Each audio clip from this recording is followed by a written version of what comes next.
13岁，王一博只身前往韩国做练习生。17岁，王一博归国后如释重负说我终于回来了。4年，1500天，36000个小时。王一博在韩国是怎么度过的？他到底经历了什么？01韩国的魔鬼造星。韩流流进中国已经有近30年的历史，在尘封已久的华夏大地掀起了一场文化海啸，让青年男女心潮涌动，乐此不疲。韩流自韩潮涌动之日起，凭借整个产业链的完备和精专，坐拥一整套流水线式的血汗偶像生产工厂，而称雄亚洲娱乐武林。这种血汗偶像生产工厂倾注了大量资本，多年来在培养明星方面，韩国娱乐武林一直是不惜余力。在这条规模化的造星生产流水线上，艺人必须要经过标准化的打磨加工，最终被批量生产为合格产品，源源不断输入市场，供大众消费。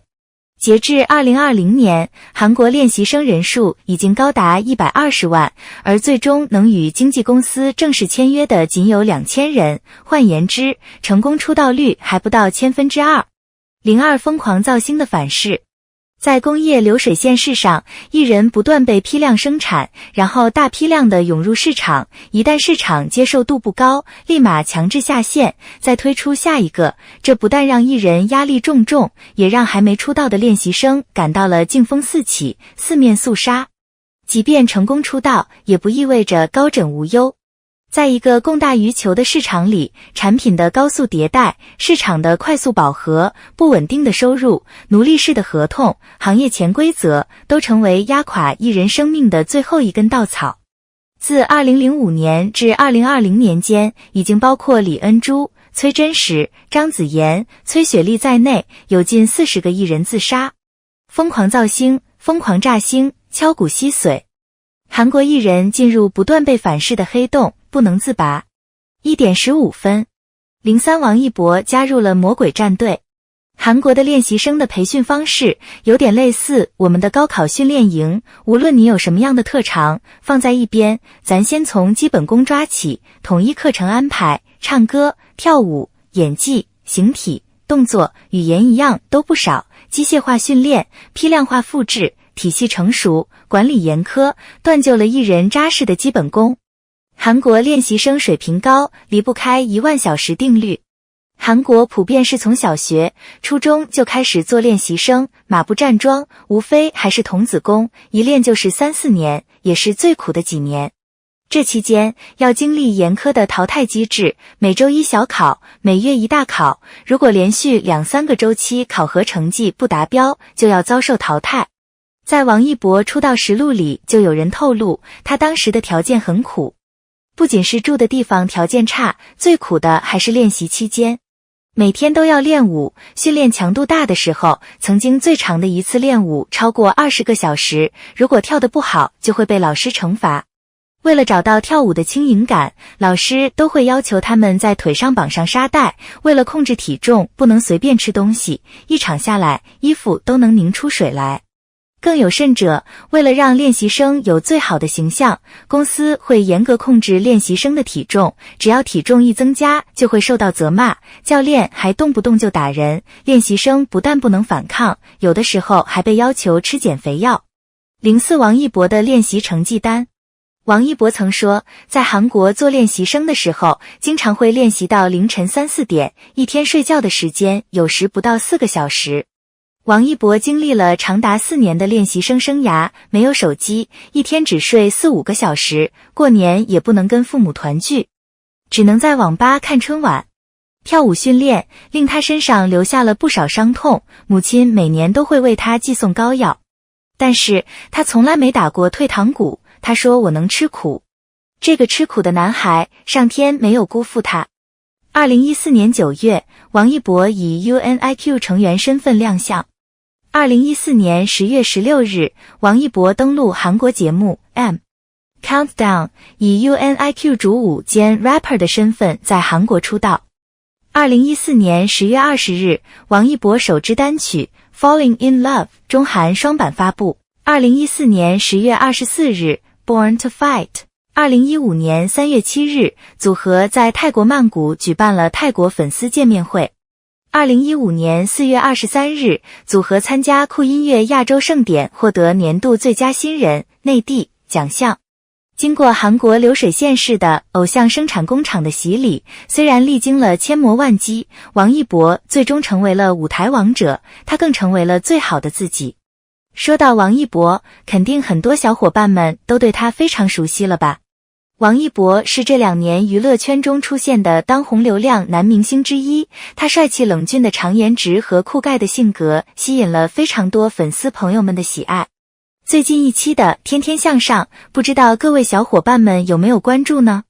相信很多喜欢王一博的粉丝们一定都会每周守在电视机前观看王一博精彩的主持吧。而这次节目播出之后呢，王一博在节目当中的一个动作却引起了网友和粉丝们的担忧。在这场节目中，王一博整个人的精神其实不在状态，在念口播的时候，王一博也在很努力地拿出自己专业的态度来，但是身体上的难受还是挡不住细心的网友们的火眼金睛。在录制节目的时候，王一博在镜头前频频被拍到咳嗽的动作。为了节目能够正常的录制，不影响节目播出的效果，王一博甚至会用手去遮挡自己的口鼻，让自己咳嗽的动作尽量看起来自然一点。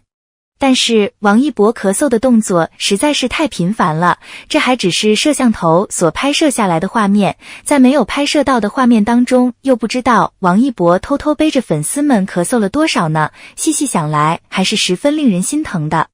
还有媒体拍到王一博在后台的时候也是在频繁用保温杯喝水，看来王一博在录制这期节目的时候身体应该是不太好，可能是感冒加上咽炎，让王一博的嗓子非常的难受，所以在台上也忍不住频频咳嗽。在后台休息的时候，王一博其实看起来也是身体状况不太好，而这期录制的节目强度又比较大，涉及到直播带货。王一博虽然身体状况不太好，但一直非常配合节目组工作人员的要求，把自己的本职工作完成得非常好。如果不是细心的网友发现的话，甚至不会发现王一博在节目当中身体不舒服呢。这2年是王一博个人事业发展的上升期，不论是王一博本人还是经纪公司，都十分看重他这2年的发展，因此工作行程安排一直都是满满当当。而王一博作为天天向上的常驻主持人，每一期节目都没有因为个人的原因而缺席过，就算是身体出现了不适的状况，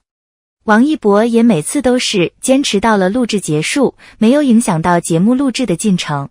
这些敬业的表现的确是值得肯定的，但毕竟人的身子总不是铁打的，过度的透支自己的身体，其实也让王一博的粉丝非常为他的身体健康状况担忧。很多真心喜欢王一博的粉丝都忍不住表示，比起王一博飞黄腾达，其实更希望他的身体健健康康。现在天气转凉，王一博经常在剧组还有各种活动场地之间来回奔波，加上最近王一博还在剧组拍戏，个人行程爆满，这也让王一博难免会因为劳累和奔波，身体出现一些小状况。今年23岁的王一博其实已经有非常多的身份，不仅是知名的歌手、演员、主持人、职业摩托车赛车手、滑板爱好者等等。王一博年纪轻轻，身上的履历却不少。要知道，在娱乐圈中能够崭露头角，本来就是一件非常困难的事情，而王一博能够在这么多明星当中突出重围，并且能够有今天的地位和成就，跟他努力的打拼绝对是分不开关系的。在这里呢，也希望王一博和他的经纪公司能够重视艺人的身体状况，在保证工作不受影响的情况下，尽量多多给艺人安排一点休息吧，毕竟身体才是最重要的。对于此事，你有什么自己的看法呢？